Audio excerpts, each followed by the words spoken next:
Assalamualaikum warahmatullahi wabarakatuh. Selamat sore pemirsa Duta TV. Jumat sore, Jumat Inspirasi. Dan seperti biasa saya Diana Rosyanti selalu menjumpai Anda dan mengajak untuk berjumpa dengan dia yang perjalanan hidupnya, pikirannya, idenya, dan juga mungkin apa yang dilakukannya. Mudah-mudahan bisa menginspirasi kita. Kali ini saya ingin mengajak Anda dengan menggerebek kantor salah seorang tokoh muda yang menurut saya jenjang karirnya, perjalanan hidupnya mudah-mudahan nanti bisa menginspirasi Anda. Bersama saya sudah hadir Bapak Ahmad Fauzi Nur. Beliau adalah Direktur Bisnis dari Bank Kalsel. Kita sapa dulu.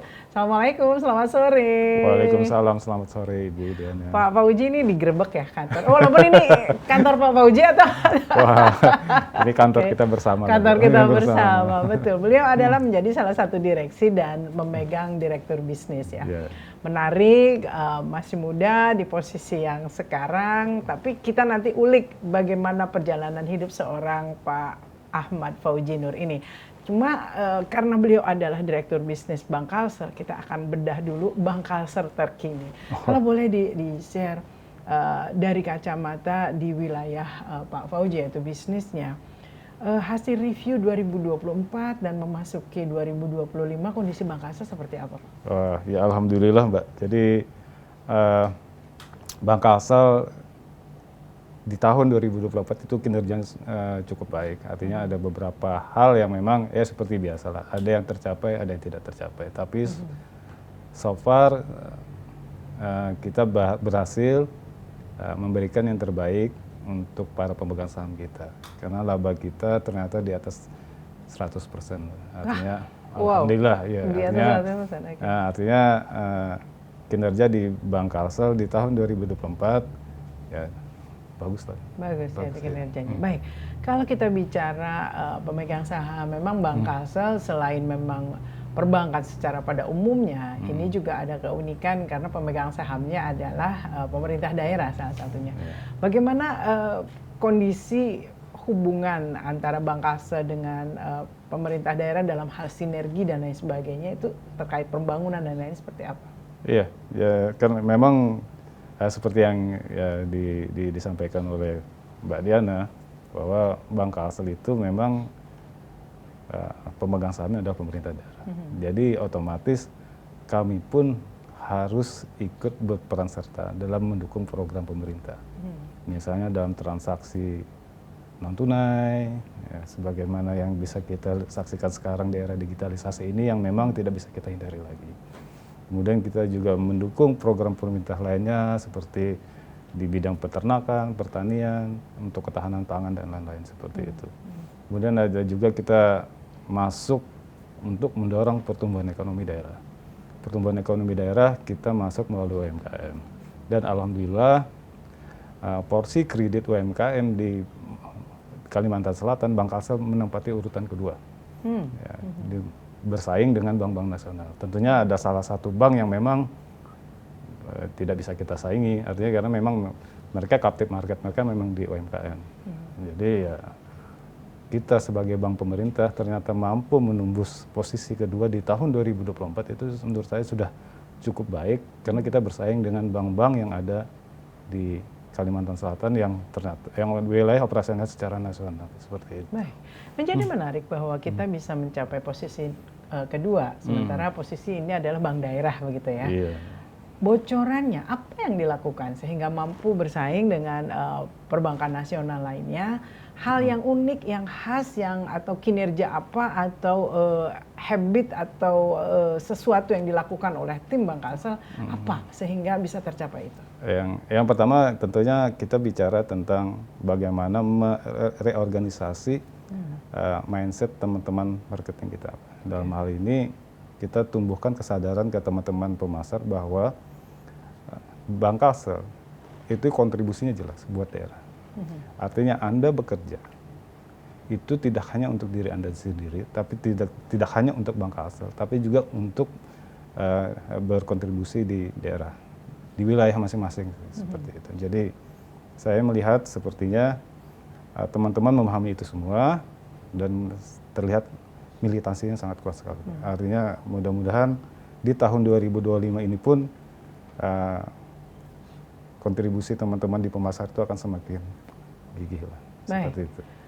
Pemasar itu pastinya wilayah tanggung jawab seorang direktur bisnis. Ya, bisnis. Nah, kita tadi mengulang bahwa pemegang sahamnya adalah pemerintah daerah, betul. Ya, baik dari jenjang provinsi sampai dengan kabupaten kota. Betul. Sisi lain orang melihatnya ya Bank Kalsel hanya melayani berbagai giat dari pemerintah daerah, termasuk tadi mungkin belanja dan hal gaji dan lain sebagainya. Tetapi sisi lain juga pastinya ada sesuatu yang harus dikejar juga di dalam target market begitu ya. Betul. Ini seperti apa secara komposisi dan juga bagaimana pada akhirnya bisa menguasai pasar. Tadi sampai ke nomor 2 itu kan menguasai pasar di luar tadi yang para ASN dan juga pemerintah. Itu seperti apa?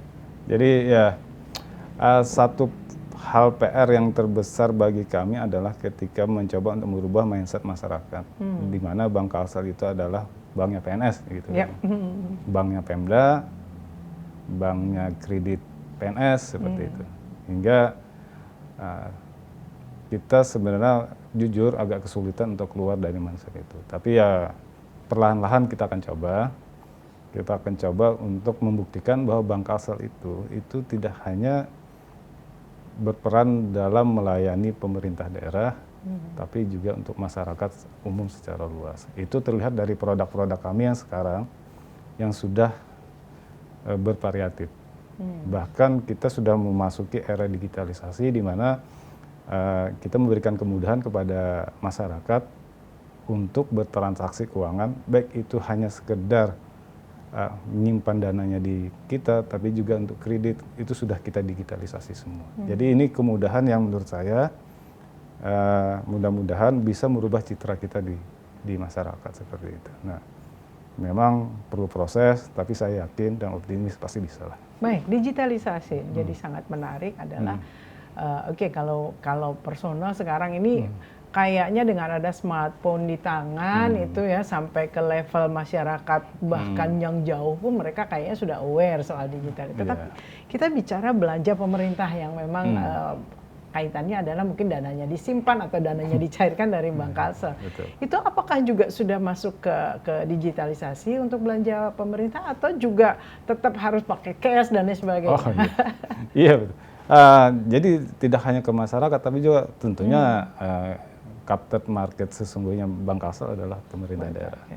Tentunya kita akan memberikan layanan yang optimal juga. Maka apalagi ditambah dengan program transaksi non tunai dari pemerintah pusat itu memaksa seluruh pemerintah di Indonesia untuk mendigitalisasi transaksi keuangannya.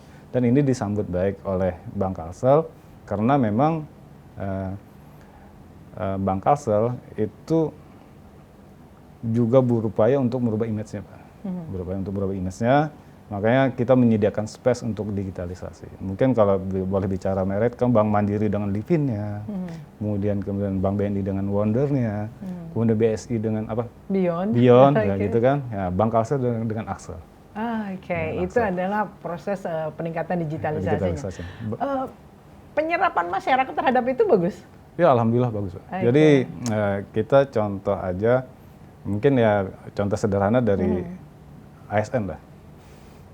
Kalau dulu kalau ASN gajian masuk rekeningnya, itu mungkin sehari 2 hari udah pindah ke bank lain, Pak. Itu kan gitu kan. Tapi sekarang udah enggak. Kami sudah melihat ternyata mereka tetap bertahan. Bahkan itu bisa terlihat dari transaksi keuangan di mana fee-based income Bank Kalsel itu meningkat drastis karena ada transaksi keuangan di Axel itu. Gitu. Nah, kembali ke ini, Pak, ke layanan ekosistem keuangan daerah, pemerintah daerah. Itu juga kita sudah melakukan digitalisasi di mana para ASN itu, khususnya para bendahara di seluruh dinas, itu tidak perlu lagi datang ke Bank Kalsel. Mereka cukup di kantor mereka, buka laptop atau buka handphone, mereka bisa bertransaksi di situ. Jadi sangat memangkas dan waktu untuk mereka datang ke bank. Seperti itu. Jadi segala sesuatu memang sekarang sudah dipermudah. Adalah hal menarik, Bank Kalsel sangat beririsan dengan para ASN yang katanya satu sisi nyimpennya satu sisi dalam tanda kutip menyekolahkan SK-nya. itu kan memang sudah dari zaman dulu ya, dari mulai sebelum digital maupun. Jadi begitu diterima biasanya sekolah berlanjut ya, selesai. Nah itu pola seperti itu apakah masih ada, dan sebetulnya kalau dari sisi Bank Kalsel, pola ASN yang melakukan itu positif atau seperti apa? Kan gitu ya, biasanya itu untuk meningkatkan kas saldo itu akhirnya SK-nya. Dan tidak hanya ASN, saya dengar Dewan pun seperti itu. Nah, dari sisi Bank Kalsel selaku pemasar dan lain sebagainya, sebetulnya itu menguntungkan atau tidak? Jadi begini Mbak, ada dua sisi yang harus kita lihat. Yang pertama memang kalau dari sisi bank, semakin banyak orang yang mengajukan pinjam kredit di kita, itu pendapatan bagi kita. Jadi nasabah ya? Jadi dari nasabah. Kemudian dari sisi pertumbuhan ekonomi. Jadi salah satu faktor pendorong inflasi. Salah satu faktornya adalah daya beli masyarakat yang lemah. Dan diharapkan dengan mengajukan pinjaman kredit di Bank Kalsel, itu daya beli masyarakat tuh meningkat. Itu otomatis kalau daya beli masyarakat meningkat, itu berarti kita sedang mencoba untuk mempertahankan nilai inflasi kita jangan sampai naik. Seperti itu. Kenapa? Karena daya beli masyarakat meningkat. Kalau daya beli masyarakat meningkat, berarti dia akan beli produk yang otomatis akan menggerakkan roda ekonomi yang ada di Kalimantan Selatan seperti itu. Jadi penitipan SK itu aman, aman begitu ya? Daripada disimpan di rumah, Mbak. Disimpan di rumah lebih baik di bank. Jadi otomatis terikat selamanya selama masa tenor itu. Kalau boleh ngintip sedikit ya, dari total yang titip SK itu rata-rata untuk konsumtif kah? Artinya dana cash yang diputar lagi, atau untuk perumahan kah? Atau untuk kebanyakan atau apa? Ya, jadi sebenarnya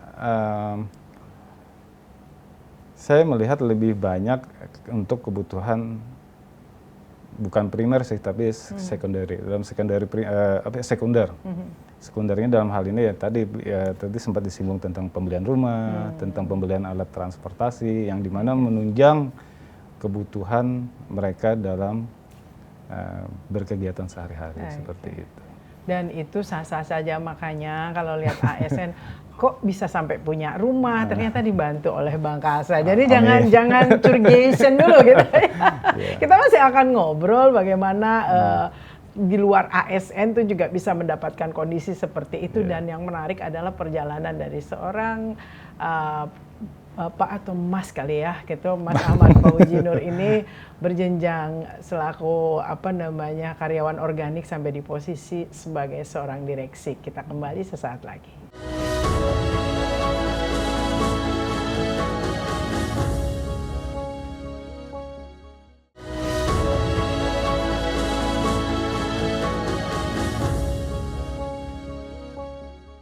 Pemirsa, masih dari gedung kantor pusat Bank Kalsel. Kita sedang membedah seorang sosok direktur bisnis kita, yaitu Mas Ahmad Fauzi Nur. Saya manggilnya Pak Fauzi aja lah, Mas Ahmad Fauzi. Nah, tadi kita bicara soal keseruannya, prototipe dari nasabah-nasabah Bank Kalsel. Kalau ASN jelas, karena memang alur dari gajinya memang lewat Bank Kalsel. Terus tadi juga disampaikan bahwa ternyata dana-dana pembangunan itu juga mengalirnya lewat Bank Kalsel. Tapi ada menarik, kalau itu dana-dana APBN, itu kan juga ada pemerintah, ada bank pemerintah pusat. Kenapa bisa Bank Kalsel yang memenangkan untuk pengaliran dananya, tidak ditaruh dulu ke bank pemerintah pusat baru, atau seperti apa jalurnya? Wah, agak susah saya jawabnya itu. Jadi gini, karena mungkin ini aja, karena memang pemerintah pusat pun mempercayakan bank daerah sebagai pemegang kas daerah. Tentunya juga ada latar belakangnya lah. Latar belakang bisa dilihat dari kinerja Bank Kalsel sendiri, kalau secara khusus, yang membuat mereka mempercayakan Bank Kalsel untuk mengelola kas daerah maupun kas negara. Artinya sebetulnya bagian dari histori dan reward juga ya, selain memang ketentuan. Baik, nah sekarang untuk nasabah di luar ASN tadi, daya tarik apa? Kan pilihannya jadi banyak. Kalau ASN kan separuh dipaksa nih gitu kan. Separuh dipaksa memang gajinya di situ. Lalu kalau pemerintah daerah memang belanja daerah, belanja negaranya ada di situ. Kalau Bang tadi ternyata masyarakat Kalimantan Selatan antusiasme sebagai nasabah itu juga cukup baik. Nah itu bagaimana membuat mereka akhirnya memilih Bank Kalsel dibanding pastinya kan bank-bank nasional itu luar biasa juga jor-jorannya. Seperti apa menarik mereka? Ya, jadi gini Pak, karena memang seperti yang saya sampaikan sebelumnya bahwa digitalisasi merupakan suatu hal yang tidak bisa kita pungkiri. Artinya digitalisasi inilah yang membuat masyarakat itu merasa dimudahkan untuk bertransaksi dengan bank. Seperti yang saya sampaikan sebelumnya tadi, bahwa Bank Mandiri punya Livin, kemudian Bank BNI punya Wonder, kemudian juga BSI dengan Beyond. Nah, Bank Kalsel itu juga dengan Axel. Di Axel ini, itu semua fitur pembayaran ada di situ. Dan kalau saya menggunakan istilah kearifan lokal, itu menu kita itu tidak ditemukan di mereka. Transaksi keuangan, pembayaran distribusi daerah, pajak kendaraan ada di situ, BPHTB ada di situ, PBB ada di situ, yang membuat masyarakat Kalimantan Selatan yang di luar ASN itu merasa perlu untuk bertransaksi dengan kita. Jadi satu klik bisa semua ada tercover di situ. Artinya sekarang Bank Kalsel pun sudah merubah pola bisnisnya. Strategi bisnisnya adalah apa yang diperlukan masyarakat, itu yang kita penuhi. Seperti itu. Baik. Selain masyarakat, kalau pengusaha seperti apa? Kan pengusaha daerah mungkin atau pengusaha nasional yang berkegiatan di sini, itu seperti apa minatnya terhadap Bank Kalsel? Ya, termasuk juga dengan pengusaha. Artinya kita juga menyiapkan IBB Kalsel, Internet Banking Business Kalimantan Selatan, di mana mereka juga menemukan kemudahan di situ. Di mana IBB kita pun ketika mereka melakukan transaksi di situ ada perhitungan pajak. Jadi mereka udah nggak mikir, jadi ketika membayar sesuatu di situ sudah kita hitungkan pembayaran pajak dan langsung online dengan. Jadi nggak dua kali pusing gitu ya? Dua kali pusing. Artinya dia cukup melakukan sekali transaksi, ada 2 transaksi yang bisa mereka lakukan. Saya mendengar kabar bahwa ada didorong atau mungkin juga ini merupakan sebuah planning Bank Kalsel ini, karena Kalsel ini lumayan ya sebetulnya untuk komoditas khususnya adalah batu bara, sawit dan lain sebagainya. Katanya Bank Kalsel ini didorong juga untuk menjadi bank devisa. Apakah berdiri sendiri atau menjadi bagian dari unit atau seperti apa? Oh, jadi begini, Mbak. Ada strategi bisnis yang kita lakukan untuk di Bank Kalsel ya. Pertama kita tentunya dengan capital market kita itu dengan kita bikin dengan sebut namanya ekosistem layanan keuangan daerah. Kemudian sekarang kita sudah merambah melebarkan usaha kita memasuki layanan keuangan ekosistem retail. Itu retail itu berarti kita berada di tengah-tengah masyarakat. Kita ada di merchant, kita punya agen laku pandai dan lain-lain. Sekarang kita merambah lagi masuk ke layanan ekosistem keuangan korporasi.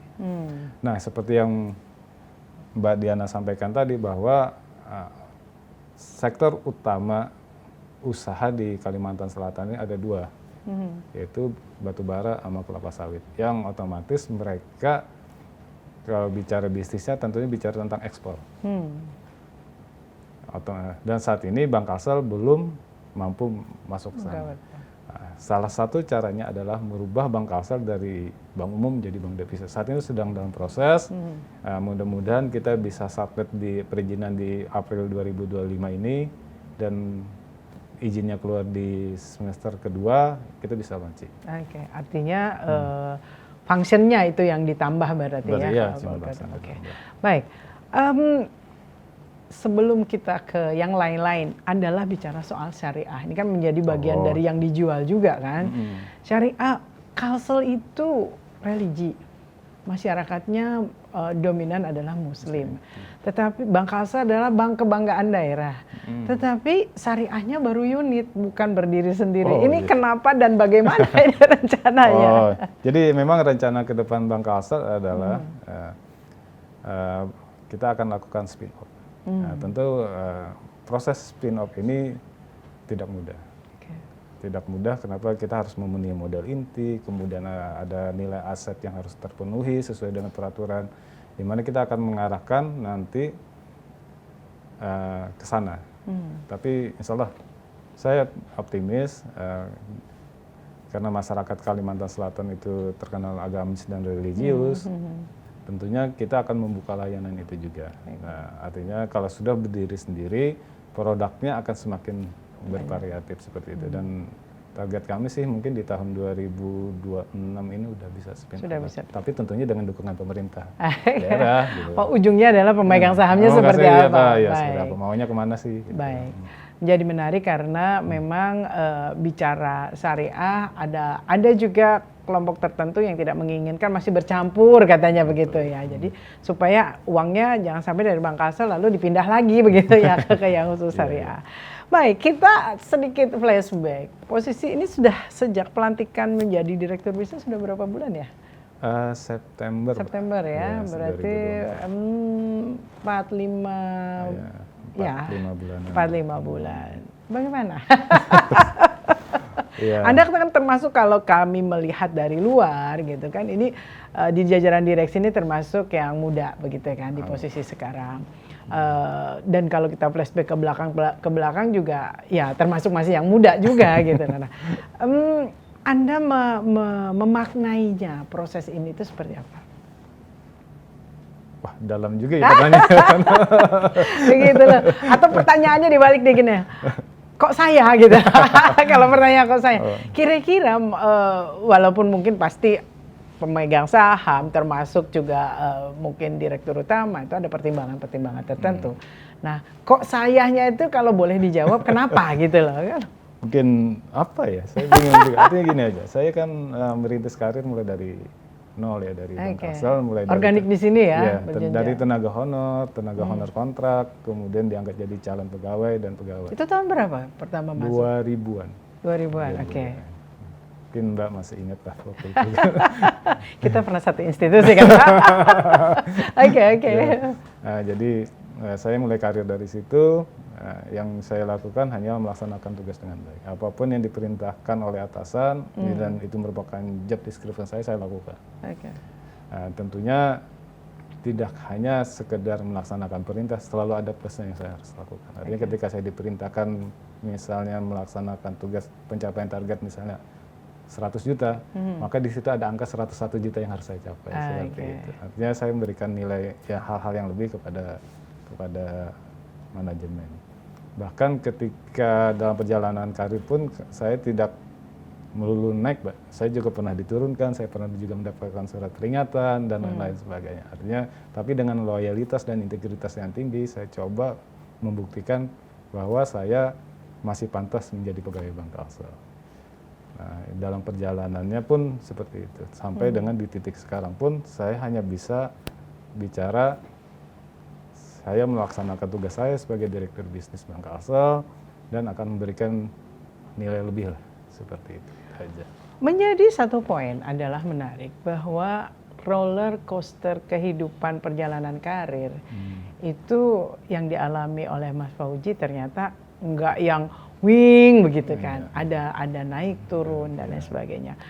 Anda memaknainya ketika tadi bahwa saya harus selalu mencapai target lebih, apa yang diamanahkan, mencapai. Tapi kan ketika tadi ada peringatan dan lain sebagainya, itu kan berarti ada kendala dan lain sebagainya. Nah, ketika Anda menjalankan itu, kalau yang nyaman-nyaman mungkin menceritakannya enak gitu. Ketika ternyata kepentok, lalu Anda bilang, Anda katakan bahwa saya masih layak untuk menjadi pegawai Bank Kalsel, apa yang Anda lakukan saat Anda sedikit kesandung begitulah ya, atau misalkan target tidak tercapai sehingga dapat peringatan, itu seperti apa? Ya, saya kembalikan saja diri saya sebagai makhluk ciptaan Allah yang tidak sempurna, penuh dengan kesalahan, hingga wajarlah kalau kita melakukan kesalahan sepanjang kita tidak secara sengaja melakukan kesalahan itu. Ya, itu aja sih, Mbak. Artinya, dan saya juga punya keyakinan bahwa Tuhan itu Maha Memaafkan. Tentunya juga itu menunjukkan bahwa pasti ada kesempatan kita melakukan dari awal lagi seperti itu. Posisi direktur bisnis ini kan cukup signifikan ya, karena ini berkaitan dengan pengembangan dari Bank Kalsel itu sendiri, gitu kan. Kalau boleh di-share kepada kami, perjalanan karir Anda tadi lah, dari tenaga honor, kontrak, sampai jadi organik.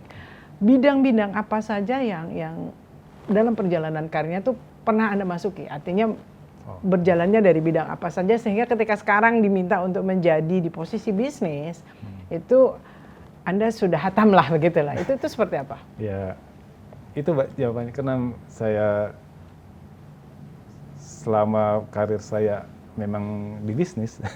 Dari awal memang di divisi bisnis. Oke. Memang saya dari marketing, sempat masuk ke sekretaris perusahaan, sempat masuk juga ke operasional, tapi itu dalam proses pembelajaran saya.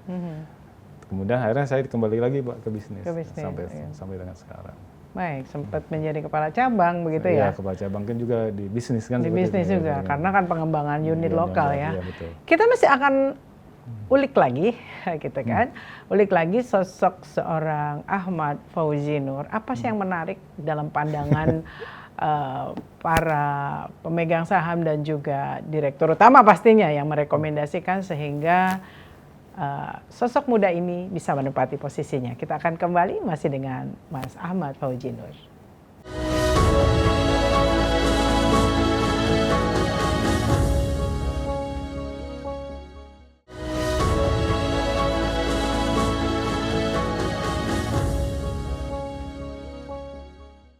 Pemirsa, masih dengan Mas Ahmad Fauzi Nur, masih dari gedung kantor pusat Bank Kalsel. Mas Fauzi, apa arti kesuksesan bagi Mas Fauzi? Wah, setiap mulai selalu dengan pertanyaan dalam sekali. Kalau diri saya pribadi, gini, sukses itu bukan dilihat dari jabatan, bukan dilihat dari kekayaan, juga bukan dilihat dari pencapaian-pencapaian, tapi dilihat bagaimana ketika dia mati, dia masuk surga. Apapun peranannya, mau jadi tukang sapu, mau jadi guru, mau jadi apapun peranannya di dunia, tapi kalau dia matinya nggak masuk surga, saya bilang itu nggak sukses hidup di dunia. Seperti itu. Kalau kata anak Gen Z sekarang, itu klise katanya. Betul karena sekali. matinya belum. Nah, gitu. Tetapi di dalam hidup itu kan ada hal yang memang terasa dan teraba, ya kan? Di saat sekarang dalam menjalani kehidupan sebelum masa akhir itu kan pasti menjadi goal terakhir ya, pasti masuk surga, dan itu hanya Allah yang tahu apakah kita masuk atau tidak. Nah, bagi Anda sendiri pastinya kan tadi Anda kan termasuk orang yang dipacu untuk kalau mendapatkan amanah A itu harus A+, gitu kan. Sukses pencapaian diri terlepas dari karir atau apapun, Anda itu bagaimana sih memandang kesuksesan itu? Entah itu yang sifatnya terminal ataupun yang kalau yang terakhirnya kan itu tadi ya, masuk surga lah ya. Yang terminal per terminal itu seperti apa Anda memandang? Yang penting kesuksesan itu adalah ketika Anda menyelesaikan tugas dengan baik. Apapun itu. Di level manapun itu. Karena step by step ya, artinya kita tidak mungkin mencapai sesuatu yang kita inginkan misalnya. Itu kita harusnya step by step. Jadi menurut saya kesuksesan itu harus dimulai dari step by step. Anda sukses melaksanakan tugas di step yang pertama, akan harus dilanjutkan dengan step berikutnya dan harus ada sukses lagi. Kemudian di selanjutnya dan selanjutnya seperti itu. Mengambil kata dari Bank Kalsel ada Axel. Orang tuh juga sukses ada yang pakai akselerasi loh. Akselerasi. Ada yang langsung meningkat dan lain sebagainya. Kita tidak tahu ya. Orang mungkin akan melihat dan memandang. Anda masih muda, di posisi sekarang jangan-jangan ada akselerasinya. Gitu. Bagaimana Anda melihat ini? Dan itu wajar. Banyak orang juga pada proses pencapaian, prosesnya tetap bertahap tapi lebih cepat. Nah ini Anda melihatnya bagaimana? memang begini, kita tidak mungkin menutupi kemungkinan, saya sebutnya namanya quantum leap atau momentum. Bagaimana kita memanfaatkan momentum itu dengan baik. Tapi memanfaatkan momentum dengan baik itu harus dengan cara yang benar menurut saya. Artinya jangan sampai nanti momentum yang kita ambil itu ternyata tidak benar. Jadi sandungan berikutnya. Jadi sandungan berikutnya. Nah, jadi contoh kasus seperti saya bilang tadi, kita harus step by step. Ketika pada titik ini, kita lakukan yang terbaik. Kemarin mungkin saya sedikit cerita bahwa proses kami ini dimulai dari seleksi 9 orang yang dipanggil. Saya tidak tahu latar belakangnya seperti apa, kenapa proses seleksi ini hingga muncul 9 nama ini. Kemudian setelah melakukan asesmen, ujian, tes, dan lain-lain, ternyata tersisa ada 5 orang. 5 orang inilah yang diajukan ke OJK. Nah, bicara tentang momentum, kalau saya tidak memanfaatkan dipanggil 9 orang tadi, mungkin saya tidak akan berada di titik ini sekarang. Seperti itu. Artinya, itulah yang saya sebut, kita bisa melaksanakan tugas dengan baik, tapi ketika ada momentum, kita manfaatkan juga dengan baik. Tentunya dengan cara yang baik juga. Ya, saya ikuti seleksi, saya ikuti ujian kompetensi, sertifikasi, sampai pada titik di mana memang dinyatakan bahwa ini layak untuk menjadi calon direksi. Artinya kompetensinya terpenuhi dulu untuk menuju posisi itu. Dan itu harus dilakukan dengan cara memberikan yang terbaik. Dan harus plus. Harus memberikan yang terbaik. Artinya ketika ada pertanyaan bahkan dari diri Anda sendiri, Anda sebetulnya punya jawaban mengapanya itu ya. Baik. Kita bicara leadership. Bagi Anda apa gambaran leadership yang Anda yakini dan yang Anda terapkan itu seperti apa? Wah, berat juga nih. Jadi gini, leadership itu kan nggak ada sekolahnya, Pak. Ada seminar, ada kursus, tapi mereka bicara teori. Ketika bicara praktek, wah, apalagi organisasinya yang lumayan besar seperti Bank Kalsel, di mana saya harus ketemu dengan beragam macam orang dengan latar belakang yang berbeda, disiplin ilmu yang berbeda, umur yang berbeda. Ada yang lebih muda, ada yang lebih tua. Itu satu-satunya cara, saya kembalikan lagi, saya melaksanakan tugas. Ini tugas saya sebagai direktur bisnis, ini tugas Anda sebagai misalnya kepala divisi. Tapi kita tetap dalam koridor saling menghargai dan menghormati profesi masing-masing. Karena bagaimanapun juga, hidup di industri keuangan ini, khususnya perbankan, hanya 2, Pak. Hanya dua yang bisa kita andalkan, integritas dan kompetensi. Kompetensi ini bicara tentang profesionalisme. Artinya kalau kita meninggalkan 2 hal itu biasanya sebagus apapun leadership seseorang itu tidak akan berjalan dengan baik. Menjadi menarik. Ketika kita menegakkan leadership dalam kapasitas sebagai tadi amanahnya, dengan juga mengusung integritas dan kompetensi, bicaranya lebih enak ya. Bicaranya lebih enak. Nah, tetapi kenapa saya jadi mengulik ini? Karena sebetulnya setiap orang tuh leader di posisinya ya. Betul. Dan ketika sekarang di organisasi yang besar ini, Anda leader di posisi yang besar. Di posisi yang besar yang mengkoordinasi tadi disampaikan banyak orang, banyak pihak. Bagaimana Anda menerapkan pada tadi selain tadi ada kompetensi dan integritas pada mereka yang mungkin dulu pernah menjadi atasan, dulu pernah menjadi rekan. Kadang-kadang mungkin di kitanya sudah di jalur yang benar, tetapi menghadapi mereka yang tidak menyadari posisinya. Nah, ini gimana biasanya Anda menempatkan? Ini kawan nih kata, atau bahari ading kira-kira. Nah, ini bagaimana Anda menegakkan posisi leadership untuk kaitannya juga dengan goals perusahaan? Iya, tentunya tadi Ibu Diana nyinggung tentang goal perusahaan. Tentunya ya saya kembalikan kembali, Pak. Ini goal kita. Ini yang harus kita capai bersama. Jadi bicara objektif ya? Ini goal kita bersama yang harus kita capai bersama dan harus kita pertanggungjawabkan bersama. Nah, saya selalu senantiasa mengingatkan itu kepada teman-teman yang lebih senior, rekan kerja, ya sahabat-sahabat saya yang masih berada di bawah saya misalnya. Ya, teman seiring sejalan kan artinya. Teman nongkrong, teman ya macam-macam lah. Nah, saya selalu mengingatkan ini goal kita, ini yang harus kita lakukan. Bahkan saya beberapa minggu ini keliling cabang. Itu hanya sekedar mengingatkan ini goal kita, ini strategi yang harus kita laksanakan bersama. Dan mudah-mudahan, alhamdulillah sambutan teman-teman baik. Artinya ketika kita sampaikan goal perusahaan seperti ini, visi dan misi perusahaan ini ada ini, dan ini strategi kita untuk mencapai visi dan misi itu, sebagaimana yang kita rencanakan di rencana bisnis Bank Kastel di tahun 2025 ini, mereka memahami. Ya, karena selama ini kan teman-teman di unit kerja itu selalu bertanya-tanya, Pak. Bertanya-tanya gini, Bu. Ini angkanya dari mana sih? Gitu. Target-target itu gitu. Target ini apa sih? Gitu. Kok tinggi sekali gitu. Kenapa harus tinggi? Nah, itu harus kita jelaskan ke teman-teman.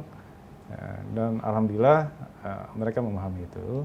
Dan saya selalu bilang bahwa untuk mencapai kinerja seperti yang kita inginkan bersama itu, di situ harus ada effort. Effortnya tentunya kerja keras kita, kerja cerdas, dan lain-lain sebagainya. Di mana tentunya akan menghabiskan waktu kita di tempat kerja seperti itu. Mudah nggak? Mudah nggak? Ya, alhamdulillah. Begitulah. Ini pasti agak alot. Menjadi menarik. Kenapa saya ingin sharing ini juga mungkin pemirsa Duta TV ada mungkin di institusi yang berbeda mengalami hal yang sama karena di era digital, di era yang sekarang di mana kehidupan menginginkan sebuah percepatan, banyak institusi lain juga yang lalu bergerak, gerbongnya yang muda-muda yang naik dan lain sebagainya. Satu hal, ketika Anda tadi bicara on objektivitas, kan, on goals, itu enak ngobrolnya ya.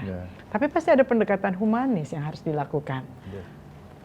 Tips atau juga mungkin apa yang Anda lakukan untuk pendekatan humanis sehingga tadi goals masuk, objektif masuk, tapi ngobrol pertemanannya tidak menjadi terluka di situ. Itu seperti apa? Ya, itu memang agak sulit mengimplementasikan itu secara bersamaan. Di mana saya sebagai atasan, di mana saya sebagai rekan, di mana saya harus bertindak objektif, di mana saya harus bertindak tegas kan seperti itu. Tapi memang saya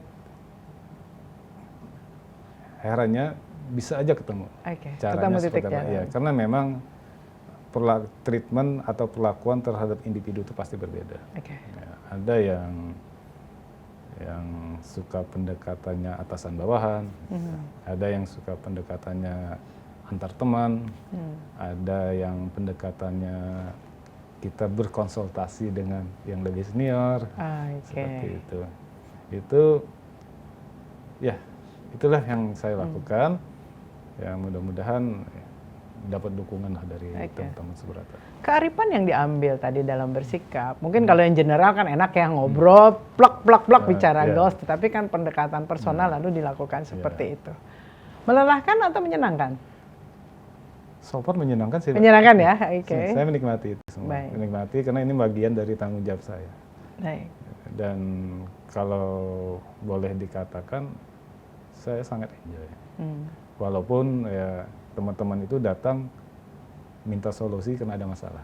Dan saya harus memberikan solusi yang tepat dalam waktu yang cepat seperti itu, tanpa melanggar rule yang ada.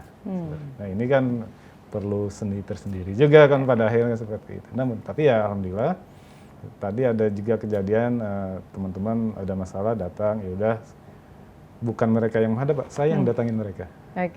Saya datangin. Dan mereka. Itu tidak perlu gengsi kan? Nggak ada gengsi sama sekali. Karena saya sadar bahwa ya mungkin bahasa klisenya jabatannya itu amanah. Itu bukan milik saya. Itu bisa diambil sewaktu-waktu. Dan ujungnya goals tadi ya? Iya, ujung goals. Yang penting saya bekerja dengan baik, itu aja. Kayaknya Anda pasti akan sangat sibuk sekali nanti ke depannya. Apalagi ini nanti Kalsel sudah dengan pemimpin baru, kepala daerah baru, dan gitu kan.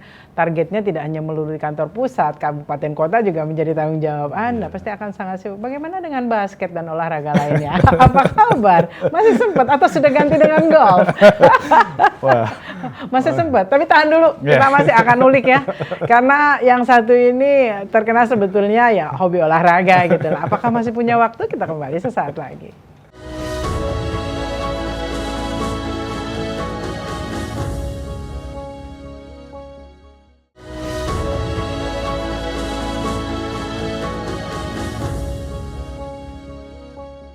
Pemirsa, tadi kita sudah ngobrol banyak terkait karir, terkait integritas, terkait bagaimana proses pencapaian, dan paling utama itu juga masalah kompetensi juga leadership. Nah, di dalam itu semua pasti ada sportivitas. Sebelah saya ini jago olahraga nih.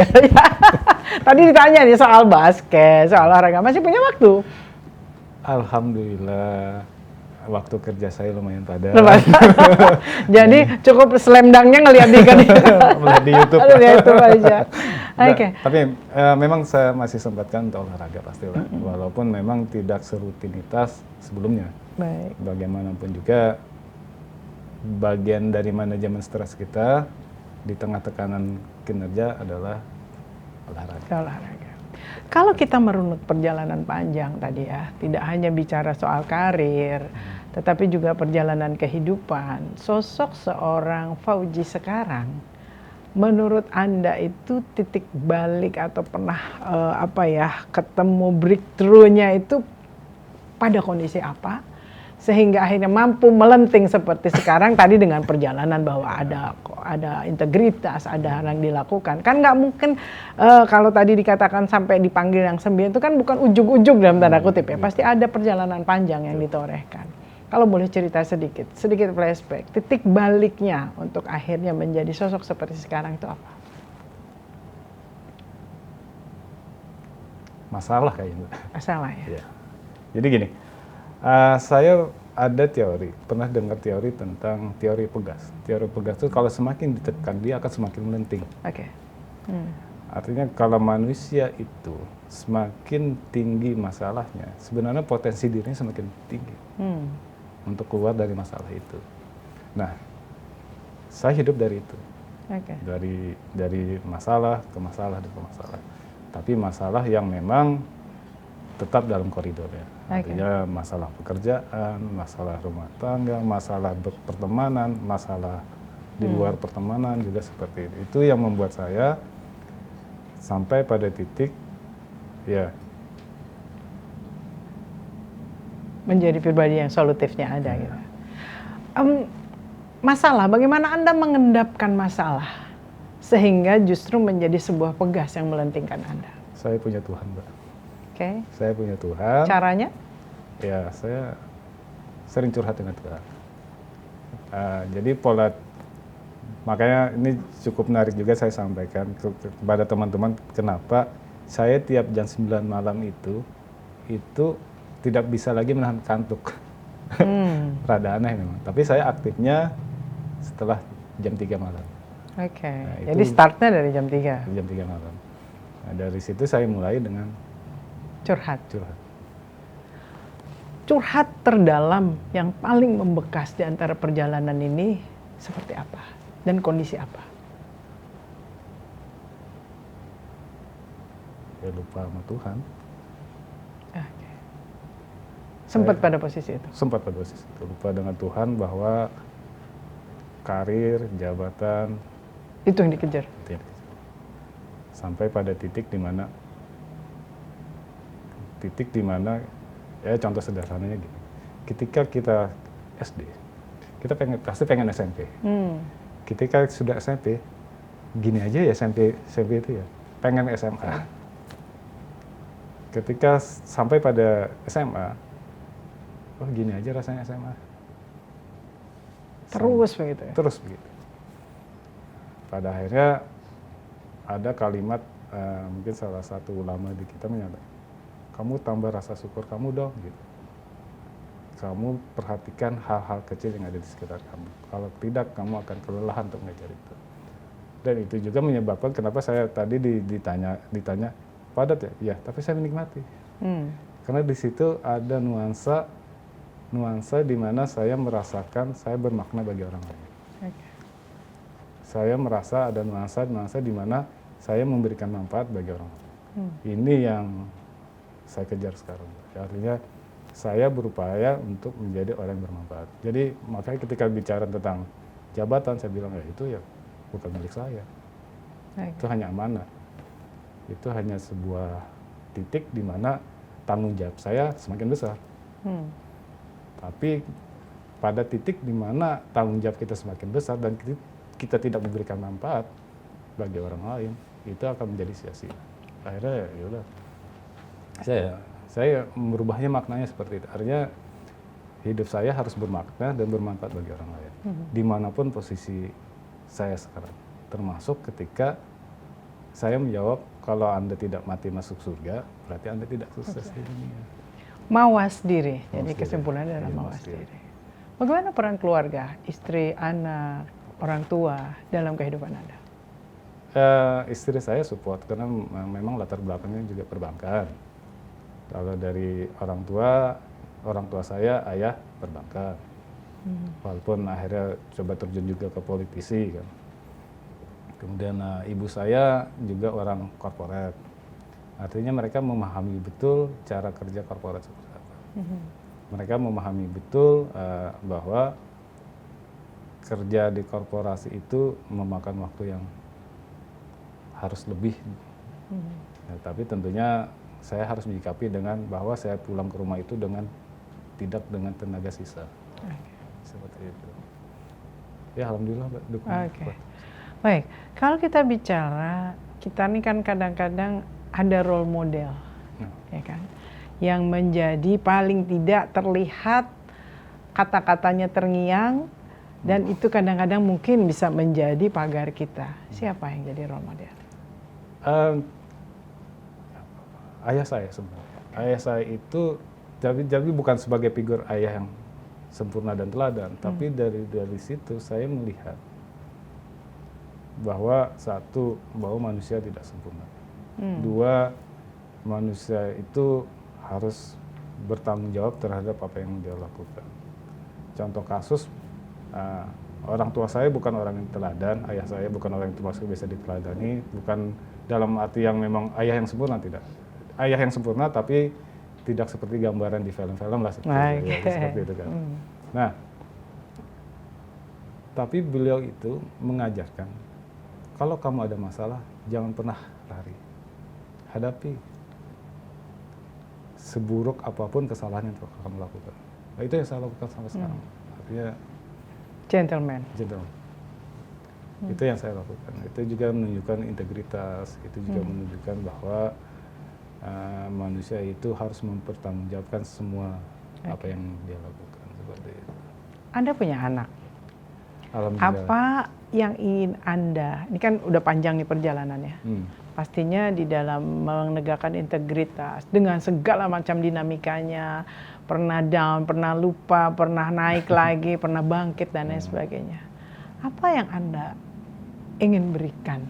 Entah itu sebagai contoh, entah itu sebagai pagar, entah itu sebagai guidance untuk anak-anak Anda. Mungkin karena ini ya, lingkungan keluarga saya juga seperti itu. Jadi anak itu hanya silahkan apa yang kamu lakukan. Yang penting koridornya ini. Ada pagar yang harus dilakukan. Ya misalnya saat ini hobinya basket juga Mbak, hobinya basket dan ya udah kita sebagai orang tua dorong apa kebutuhannya dan segala macam, karena saya ingin anak itu menjadi dirinya sendiri bukan menjadi orang lain. Jangan sampai dia terlihat menjadi soleh, penurut, santun, tapi itu bukan dirinya. Lebih baik dia menjadi dirinya sendiri lah. Seperti itu. Jadi menerima apapun kondisi. Baik, terakhir, 5 tahun yang akan datang, perjalanan 5 tahun ke depan, apa yang Anda inginkan dan targetkan? Pastinya ada, karena kan di posisi sekarang, kalau soal amanah jabatan kan itu bisa, itu faktornya adalah faktor di luar kita. Tetapi bagi diri Anda sendiri, 5 tahun ke depan, seorang sosok Fauji itu mau bagaimana dalam hidupnya? Apa ya? Saya cuman ingin berbuat baik, itu satu. Walaupun diri saya berubahnya menuju ke lebih yang baik. Itu saja. Yang dulunya disiplin menjadi lebih disiplin, yang dulunya suka eksplor, sekarang suka eksplor, harus lebih eksplor lagi. Saya suka baca, Pak. Okay. Kemudian apa lagi ya? Ya, semuanya itulah. Kalau dari secara pribadi. Tapi kalau dari sisi Bank Kalsel, boleh bicara tentang boleh, iya dong. Ya. Karena sekarang ini tidak bisa dilepaskan kan? Ya. Target saya Bank Kalsel adalah bank yang menjadi menasional. Pondasi sudah kita bangun, bank devisa, kemudian produk kita sudah digitalisasi, ya arah saya nasional. Paling tidak, Bank Kalsel hadir di provinsi terdekat. Seperti itu. Itu target saya. Baik, karena ada bank daerah lain yang sudah masuk ke sini ya. Betul. Kenapa kita tidak bisa masuk ke mereka? Kan seperti itu. Baik, terima kasih, kita sudah ngobrol banyak, luar biasa. Kita bicara soal dedikasi, integritas, dan juga bagaimana komitmen terhadap amanah ini menjadi luar biasa. Kita doakan amanah yang diemban, perjalanan panjang, termasuk tadi juga bahwa ada target-target untuk Bank Kalsel Kebanggaan Banua ini bisa tercapai paripurna ya. Tadi jangan menyupanakan katanya. Bank lain ada di sini, bank daerah lain kita harus ada tempat lain. Ada dong, Mbak. Baik. Terima kasih untuk sorenya. Mudah-mudahan ini bisa memberikan pencerahan kepada para pemirsa yang hari ini menyaksikan. Dan entah itu satu kalimat, entah itu yang ingin disampaikan kepada masyarakat Kalimantan Selatan. Silakan. Sebenarnya klise tapi susah dijalankan, itu aja. Klisenya ya berbuat baiklah terus-menerus, tapi itu susah dijalankan. Tapi yang membedakan kita adalah konsisten terhadap komitmen kita untuk berbuat baik. Terus lakukan itu tidak hanya kepada orang lain, tapi juga kepada diri kita sendiri. Karena diri kita sendiri berhak dihargai. Jangan sampai kita berlaku baik terhadap orang lain, tapi tidak baik terhadap diri kita sendiri, seperti itu. Itu aja dari saya. Terima kasih, sukses untuk Mas Fauji, sukses juga untuk Bank Kalsel dengan semua targetnya dan pastinya lebih membanggakan masyarakat Banua. Selamat sore, Assalamualaikum. Waalaikumsalam warahmatullahi wabarakatuh. Pemirsa, berkompetisi itu menjadi sebuah pemacu kita untuk terus maju. Tetapi akan sangat melelahkan kita ketika kita berkompetisi dengan yang lain. Berkompetisilah dengan diri kita agar kita selalu lebih baik satu tahap dibanding sebelumnya. Saya Diana Rosyanti, sampai jumpa.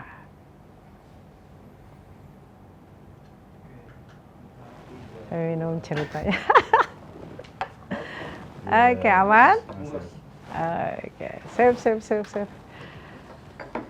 Beres. Ulun diwawancara